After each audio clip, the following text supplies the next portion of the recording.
आप सबको हमारा नमस्कार।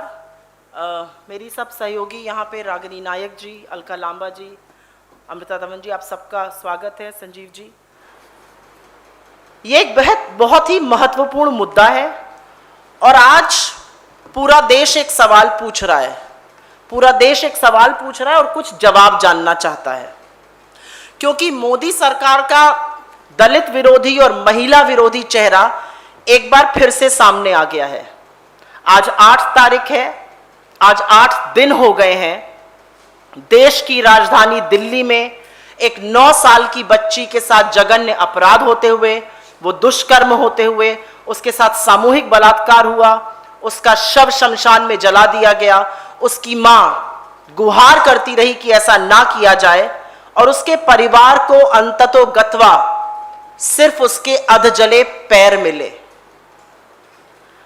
उसकी मां चीख चीख कर बोलती रही ऐसा ना करो, लेकिन दुष्कर्मियों ने उसकी एक ना सुनी और बजाय उस बेटी को, उस परिवार को न्याय दिलाने के, आज मोदी जी, अमित शाह जी और सरकार दमन पर आमादा है। और इसको कहने का हमारे पास पुख्ता कारण है। जब राहुल गांधी जी 4 अगस्त को बुलंदी के साथ उस बेटी के लिए न्याय की आवाज उठाते हैं, उसके शोक संतप्त परिवार को गले से लगाते हैं, उसके आंसू पोंछते हैं, उनका हौसला बढ़ाते हैं, तो सरकार को आपत्ति होती है। सरकार के तमाम बददिमाग प्रवक्ता, सरकार के मंत्री, सरकार की पूरी ट्रोल आर्मी, इन सब को कुछ कष्ट होता है। लेकिन सच तो यह है कि यह हादसा प्रधानमंत्री आवास से महज 24 किलोमीटर की दूरी पर हुआ। 9 साल की एक दलित बच्ची के साथ जो जघन्य अपराध हुआ, 8 दिन बाद प्रधानमंत्री महोदय ने उस पर एक शब्द नहीं बोला है।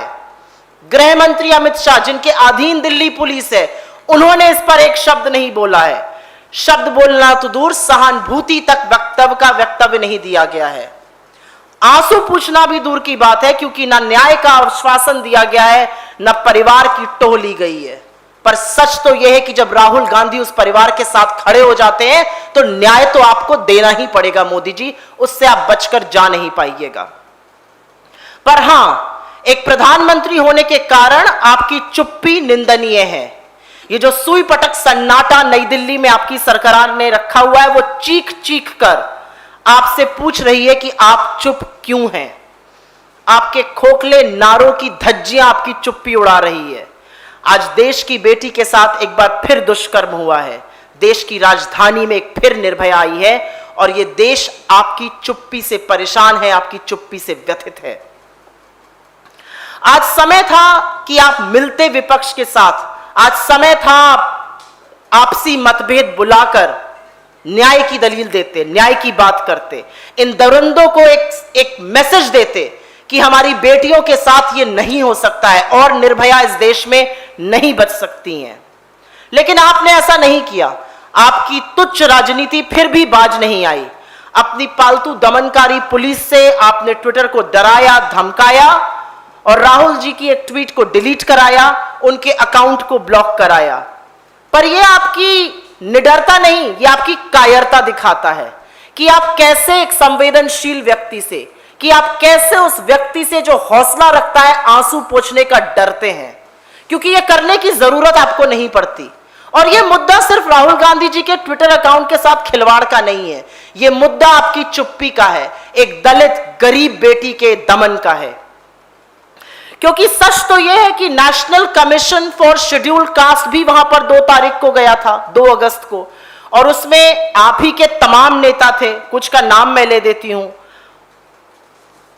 उसमें विजय सांपला जी थे, अंजू बाला जी थी और तमाम आपके नेता थे।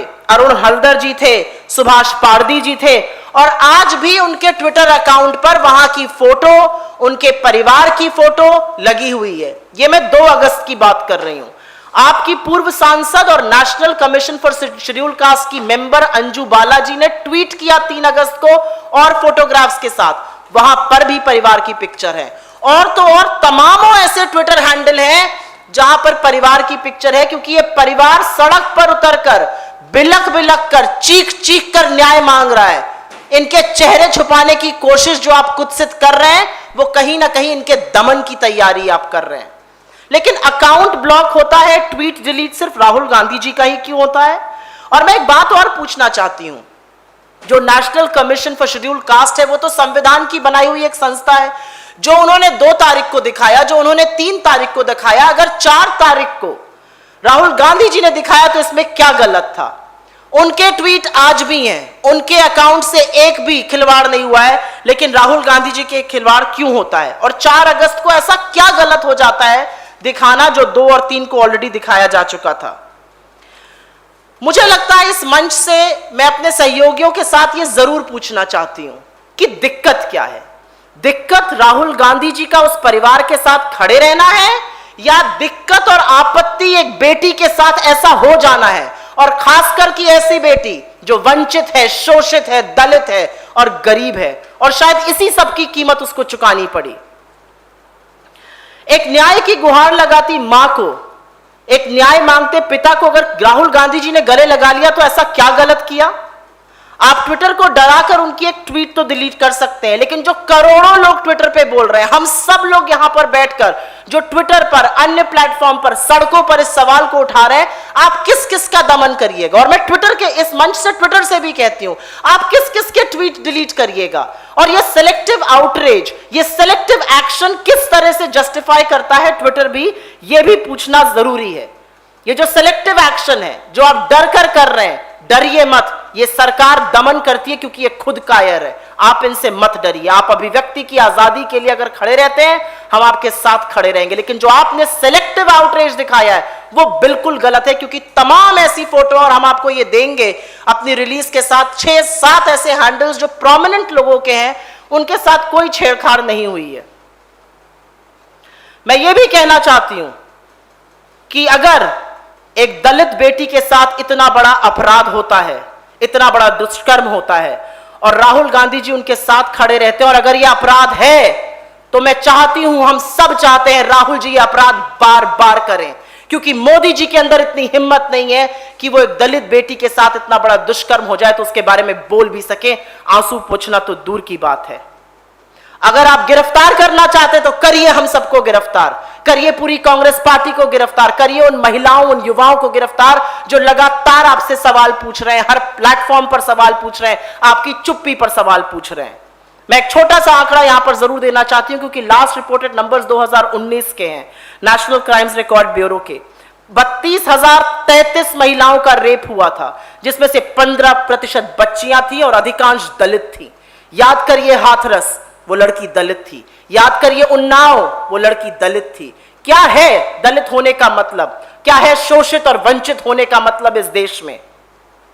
और हां, अंत में मैं ये जरूर कहूंगी, और फक्र से कहूंगी, गर्व से कहूंगी, कि भारतीय राष्ट्रीय कांग्रेस वो पार्टी है जिसने आजादी की लड़ाई लड़ी, जिसने अंग्रेजों के खिलाफ लड़ाई लड़ी और उनको नाको चने चबवा दिए जब आप उनकी मुखबिरी करते थे।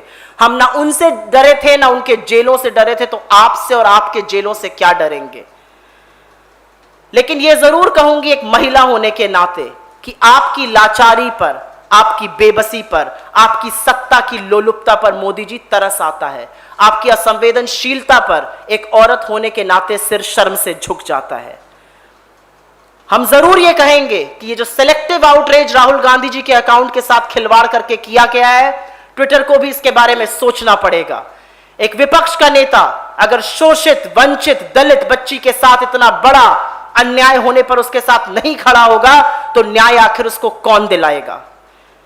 अंत में यह जरूर कहना पड़ेगा कि यह नया भारत है। यहां पर आंकड़े मिलते हैं मुर्दों के, आंकड़े मिलते हैं बच्चियों के, आंकड़े मिलते हैं दुष्कर्म के। यहां पूरा सिस्टम जुट जाता है एक लड़ाई को रोकने के लिए। यह नया भारत है, लेकिन यह लड़ाई रुकेगी नहीं, क्योंकि राहुल गांधी जी ने सही कहा था, उनका नाम राहुल गांधी है, राहुल सावरकर नहीं। धन्यवाद।